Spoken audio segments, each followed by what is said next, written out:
Hello everyone, I am Kanika Chauhan. आज हम discuss करेंगे एसिड्स, बेसिस एंड सॉल्ट्स को। तो सबसे पहले हम देखते हैं एसिड्स क्या होते हैं। तो जो एसिड्स होते हैं वो टेस्ट में सॉर होते हैं, ये टेस्ट में खट्टे होते हैं। जैसे लेमन है, वो टेस्ट में खट्टा होता है। और ये कोरोसिव नेचर के होते हैं, कोरोसिव नेचर होता है इनका, स्ट्रॉन्ग एसिड्स का। अगर ये किसी क्लोथ्स पे या किसी सरफेस पे या फिर किसी मेटल से रिएक्ट करते हैं तो उन्हें डैमेज कर सकते हैं। तो ये, और इनकी जो पीएच होती है, वो 7 से कम होती है। अब पीएच को हम डिटेल में देखेंगे नेक्स्ट लेक्चर में। और एक होता है लिटमस पेपर। लिटमस पेपर ये बताता है कि कोई सब्सटेंस एसिडिक है या बेस है। तो जो लिटमस पेपर ब्लू और रेड होते हैं, तो जो एसिड होता है वो ब्लू लिटमस पेपर को रेड में चेंज कर देता है। अब कुछ एग्जाम्पल देखते हैं, जैसे HCl, H2SO4, HNO3, ये कुछ एसिड्स होते हैं। HCl जैसे hydrochloric acid, H2SO4 sulphuric acid, HNO3 nitric acid. तो ये जनरल टर्म्स में हमने एसिड्स को देख लिया। अब हम देखते हैं केमिस्ट्री के टर्म्स में जो एक्चुअल में डेफिनेशन होती है वो क्या होती है, कि ऐसे सब्सटेंसेस जिन्हें हम वाटर में डिसॉल्व करते हैं तो ये H+ आयंस में देते हैं, तो इन्हें बोलते हैं एसिड्स। जैसे HCl को वाटर में डिसॉल्व करते हैं तो ये H+ आयन देता है, तो ये हो गए एसिड्स। अब हम देखते हैं एसिड्स का क्लासिफिकेशन। तो एसिड्स का क्लासिफिकेशन करते हैं हम सोर्स के बेसिस पे, देखते हैं ये कहाँ से मिल रहे हैं। तो उस बेसिस पे ये जो एसिड्स होते हैं दो तरह के होते हैं।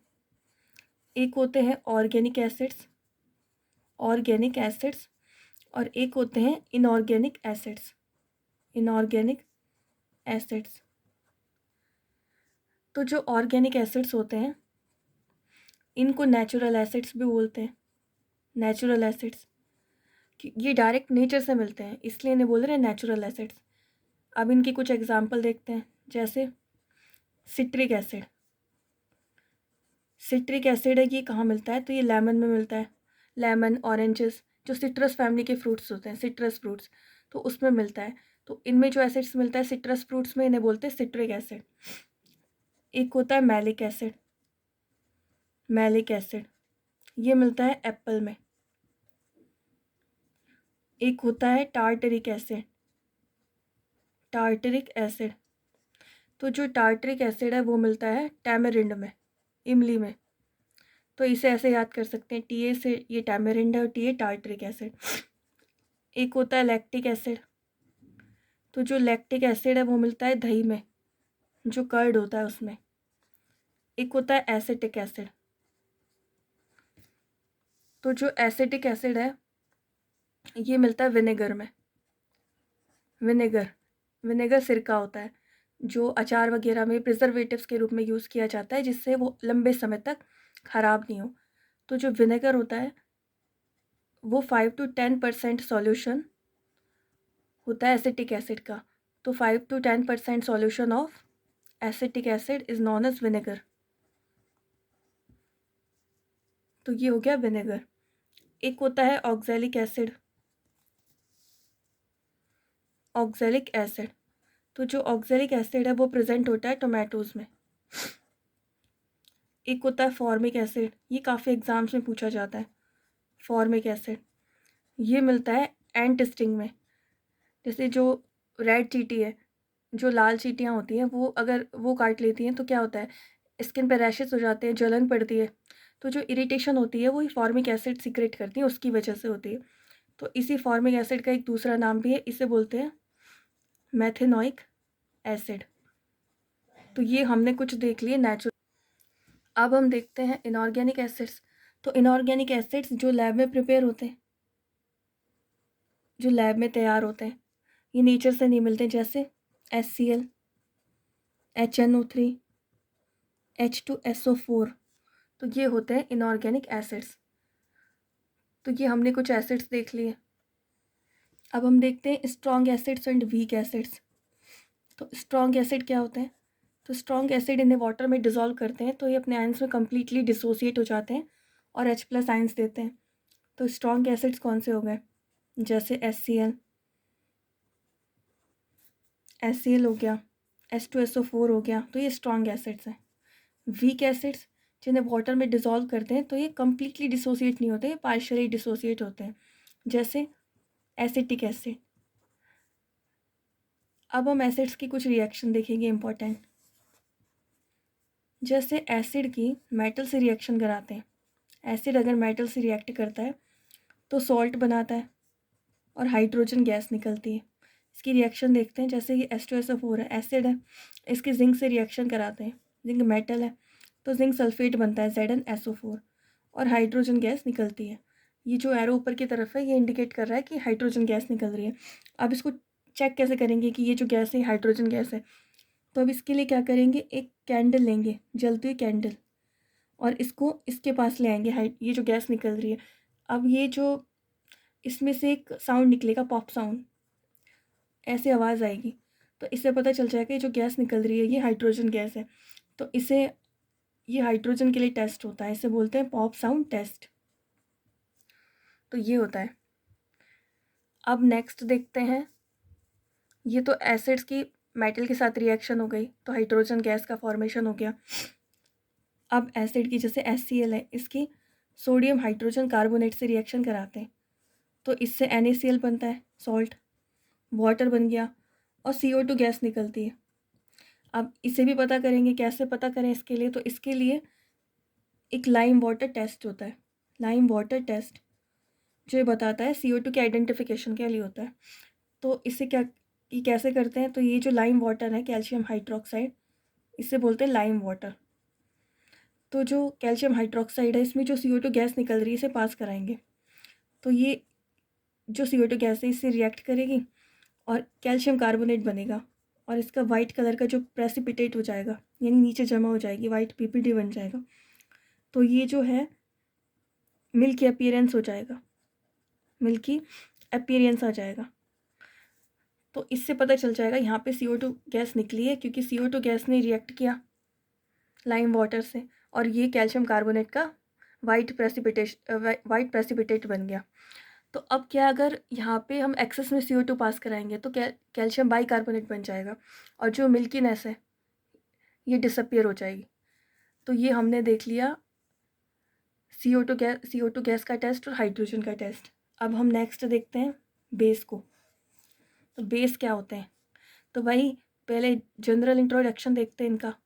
तो जो टेस्ट में बिटर होते हैं, कड़वे होते हैं, ये बेस होते हैं। इसे ऐसे याद कर सकते हैं कि बी से बेस और ये बिटर। अब इसे टच करते हैं तो ये सोपी फील देते हैं, यानी सोपी साबुन जैसे होते हैं, चिकने से स्लिपरी, इस टाइप के होते हैं बेस। और जो litmus paper, red litmus paper को ये ब्लू में चेंज कर देते हैं, ये होते हैं बेस। और इनकी जो pH होती है, pH इनकी 7 से ज़्यादा होती है। कुछ एग्जाम्पल देखते हैं, जैसे NaOH, KOH, NH4OH, ये कुछ बेस होते हैं। अब इसे हम केमिस्ट्री के टर्म्स में देखते हैं। तो ऐसे सब्सटेंसेस जिन्हें हम वाटर में डिज़ोल्व करते हैं तो ये हाइड्रोक्सिल आयन देते हैं, OH नेगेटिव आयंस देते हैं, तो ये क्या हो गए, बेस हो गए। जैसे NaOH की रिएक्शन वाटर से करवाते हैं, NaOH की रिएक्शन वाटर से करवाते हैं तो ये Na+ और OH नेगेटिव आयन देता है, तो ये हो गया, ये बेस हो गए। अब इसमें भी स्ट्रॉन्ग और वीक बेस होते हैं। तो जो स्ट्रॉन्ग बेस होते हैं ये क्या होते हैं, वही कम्प्लीटली डिसोसिएट हो जाते हैं वाटर में। तो जैसे NaOH, KOH, ये स्ट्रॉन्ग बेस होते हैं। और वीक बेस जो कम्प्लीटली डिसोसिएट नहीं होते हैं, जैसे NH4OH। तो ये हमने एसिड्स देख लिए, बेस देख लिए। अब हम एसिड बेस का डिफरेंस देखते हैं। तो एसिड्स और बेस, इनका डिफरेंस देखते हैं। इससे क्या होगा, थोड़ा लर्न करने में इजी रहता है। तो एसिड्स क्या होते हैं, जो टेस्ट में खट्टे होते हैं, सॉर होते हैं, वो एसिड होते हैं। बेस क्या, टेस्ट में बिटर होते हैं। ये ब्लू लिटमस पेपर को रेड में चेंज कर देते हैं, ये एसिड होते हैं। और बेस क्या होते हैं, जो रेड लिटमस पेपर को ब्लू में चेंज कर दे, वो बेस होते हैं। एसिड की जो pH होती है वो 7 से कम होती है, बेस की pH होती है वो 7 से ज़्यादा होती है। एसिड्स का नेचर होता है कोरोसिव नेचर होता है, और जो बेस होते हैं ये सोपी होते हैं। इनके कुछ एग्जांपल जैसे HCl, H2SO4, ये एसिड्स हो गए कुछ, और बेस जैसे NaOH, KOH। तो ये हमने देख लिया इसका, इनमें थोड़ा डिफरेंस देख लिया। तो ये हो गए एसिड्स और ये हो गए बेस। अब हम देखते हैं इंडिकेटर। इंडिकेटर क्या होते हैं? तो इंडिकेटर जो होते हैं ये ऐसे सब्सटेंस होते हैं, ये बताते हैं कि कोई भी जो भी सॉल्यूशन हम चेक कर रहे हैं वो एसिडिक है या बेसिक है। तो उसको जो सब्सटेंस है जो बताते हैं, जो इंडिकेट करते हैं, उन्हें इंडिकेटर्स बोलते हैं। ये दो तरह के होते हैं। एक तो होते हैं acid base indicators, acid base indicators, और दूसरे होते हैं ऑल्फैक्टरी इंडिकेटर्स, ऑल्फैक्टरी इंडिकेटर्स। तो जो ऑल्फैक्टरी इंडिकेटर्स मतलब स्मेल रिलेटेड, यानी ये सूंघ के पता करते हैं। तो अब इसमें हम देखते हैं एसिड बेस इंडिकेटर देखते हैं सबसे पहले। तो इसमें हम देखते हैं नेचुरल इंडिकेटर। तो नेचुरल में जैसे लिटमस है, तो एक तो लिटमस पेपर होता है जो हमने देखा पहले कि वो रेड को ब्लू, ब्लू को रेड में कन्वर्ट कर रहा है। एक होता है लिटमस सॉल्यूशन। तो जो लिटमस सॉल्यूशन होता है वो पर्पल कलर का होता है नॉर्मली। तो यहाँ हम ये लिख देते हैं कि नॉर्मल में ये सॉल्यूशन कैसा है, फिर एसिड में कैसा रिएक्ट करेगा और बेस में कैसा रिएक्ट करेगा। तो जो लिटमस होता है वो पर्पल कलर का होता है, लेकिन एसिड में ये रेड कलर का हो जाता है और बेस में ये ब्लू कलर का हो जाता है। फिर एक टर्मरिक जो हल्दी होती है वो कैसी होती है? येलो कलर की होती है, लेकिन एसिड में रिएक्ट करती है वो कैसी होती है? येलो ही रहती है। बेस से रिएक्ट करके वो रेड हो जाती है। ये डेली लाइफ एग्जांपल से समझ सकते हैं। जैसे कुछ कड़ी वगैरह ऐसी चीज़ खाते हैं तो उससे क्या होता है, अगर जो क्लोथ्स पे स्टेन लग जाता है तो उस स्टेन पे अगर हम साबुन अप्लाई करते हैं, सोप अप्लाई करते हैं, तो वो रेड कलर में चेंज हो जाता है जो येलो कलर होता है। तो ये हो गए नेचुरल इंडिकेटर्स। अब दूसरे हो गए आर्टिफिशियल इंडिकेटर्स। आर्टिफिशियल इंडिकेटर्स, तो इसमें एक होता है फिनोल्फ्थेलीन। ये होता है फिनोल्फ्थेलीन। तो जो फिनोल्फ्थेलीन होता है ये जनरली कलरलेस होता है नॉर्मली। तो एसिड में भी ये कलरलेस ही रहता है, लेकिन जैसे ये बेस से रिएक्शन करता है तो पिंक कलर में चेंज हो जाता है। तो जैसे टेस्ट ट्यूब, मान लो हमने टेस्ट ट्यूब ली और दो सॉल्यूशन लिए, एक एसिडिक है एक बेसिक है। तो अब एक में फिनोल्फ्थेलीन डाला तो कलरलेस ही रहा, तो इससे पता चल जाएगा ये कलरलेस ही था, कलरलेस ही रहा, तो ये एसिडिक सॉल्यूशन है। अब एक में ये पिंक में चेंज हो गया तो इससे पता चल जाएगा कि ये बेस है। अब दूसरा इंडिकेटर है मिथाइल ऑरेंज। इसके नाम में इसका कलर है, ये ऑरेंज कलर का होता है, लेकिन एसिड से रिएक्ट करते रेड कलर में चेंज हो जाता है और बेस में येलो कलर का हो जाता है। तो ये कुछ इंडिकेटर्स हैं, एसिड बेस इंडिकेटर्स। अब दूसरे इंडिकेटर्स होता है ऑल्फैक्टरी इंडिकेटर्स। ऑल्फैक्टरी इंडिकेटर्स, तो इसमें ये पता लगाना होता है, ये स्मेल से रिलेटेड होते हैं, तो ये स्मेल से चेक करते हैं इसको। जैसे जैसे अनियन है, तो अब ये देखते हैं कि एसिड में इसकी स्मेल आती है कि बेस में आती है। तो जो अनियन है उसकी स्मेल है वो एसिड में बनी रहती है और बेस में इसकी स्मेल नहीं आती। जैसे हम देख सकते हैं जैसे रेस्टोरेंट में खाना वगैरह खाते हैं तो उसमें जो वो अनियंस होती है ना, जो विनेगर में डिप करी हुई रखी रहती है पिंक कलर की, तो उसमें क्या होता है कि वो एसिड होता है, फिर भी उसमें स्मेल आती है और बेस में नहीं आती है। अब जैसे क्लोव ऑयल रहता है, इसमें भी स्मेल बनी रहती है एसिड में, लेकिन बेस में नहीं आती है। तो ये हमने इंडिकेटर्स देख लिए। अब हम नेक्स्ट देखेंगे सॉल्ट्स। तो सॉल्ट्स क्या होते हैं? तो ये हो गए सॉल्ट्स। तो सॉल्ट्स क्या होते हैं? एसिड और बेस रिएक्ट करते हैं आपस में, तो उससे सॉल्ट्स बनते हैं, सॉल्ट का फॉर्मेशन होता है और वाटर बनता है। और इस जो रिएक्शन होती है इसे कहते हैं न्यूट्रलाइजेशन रिएक्शन, क्योंकि एसिड बेस की रिएक्शन हो गई, इन्होंने एक दूसरे को न्यूट्रल कर दिया।